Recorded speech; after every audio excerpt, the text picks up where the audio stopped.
Communication disorder বিষয়টি বাংলাদেশের প্রেক্ষাপটে একটি তুলনামূলক নতুন বিষয়। ঢাকা বিশ্ববিদ্যালয়ের কমিউনিকেশন ডিসঅর্ডার বিভাগ দেশের একমাত্র শিক্ষা প্রতিষ্ঠান যেখানে যোগাযোগগত সমস্যাসমূহ নিয়ে উচ্চতর গবেষণা ও শিক্ষাদান করা হয়। বর্তমান সময়ে এই বিষয়ে দক্ষ লোকের চাহিদা দিন দিন বৃদ্ধি পাচ্ছে। এই বিভাগের প্রোগ্রামগুলোতে লিঙ্গুইস্টিক্স বিশেষ গুরুত্ব দিয়ে পড়ানো হয়। কমিউনিকেশন সাইকোলজি, নিউরোলজি, অডিওলজি সহ অন্যান্য দিকও রয়েছে কোর্স সিলেবাসে। ব্যক্তির শরীরে বাইরের পরিবেশের সাথে যোগাযোগে বাধা তৈরি করে এমন সকল বৈকল্য ও এর রিকভারি নিয়ে পড়ানো হয় এই বিষয়ে। সমাজবিজ্ঞান অনুষদে 2015 সালে এই বিভাগটি প্রতিষ্ঠা করা হয়।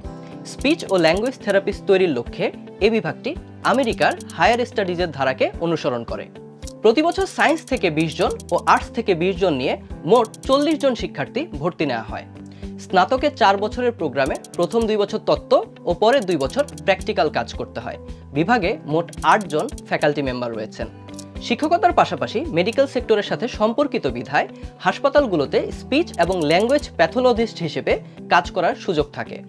থেরাপিস্ট হিসেবে নিজ থেকে ডাক্তারদের মতো প্র্যাকটিসেরও সুযোগ রয়েছে। এই বিভাগের শিক্ষার্থীদের 2টা প্রফেশনাল এক্সাম অ্যাটেন্ড করতে হয়। যেহেতু স্বাস্থ্য সম্পর্কিত বিষয়, মেডিকেল সেক্টরে কাজের ইচ্ছা থাকলে এই বিষয়টি তাদের জন্য খুবই উপযোগী।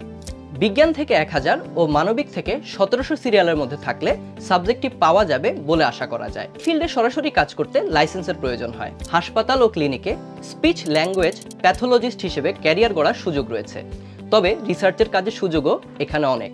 এই বিভাগ থেকে উচ্চশিক্ষা অর্জনে বিদেশ গমনের সুযোগও রয়েছে। তাই মানবিকে পড়েও তুমি যদি চিকিৎসা ব্যবস্থায় অবদান রাখতে চাও, সেক্ষেত্রে কমিউনিকেশন ডিসঅর্ডার বা যোগাযোগ বৈকল্য হতে পারে তোমার জন্য চমৎকার একটি সাবজেক্ট।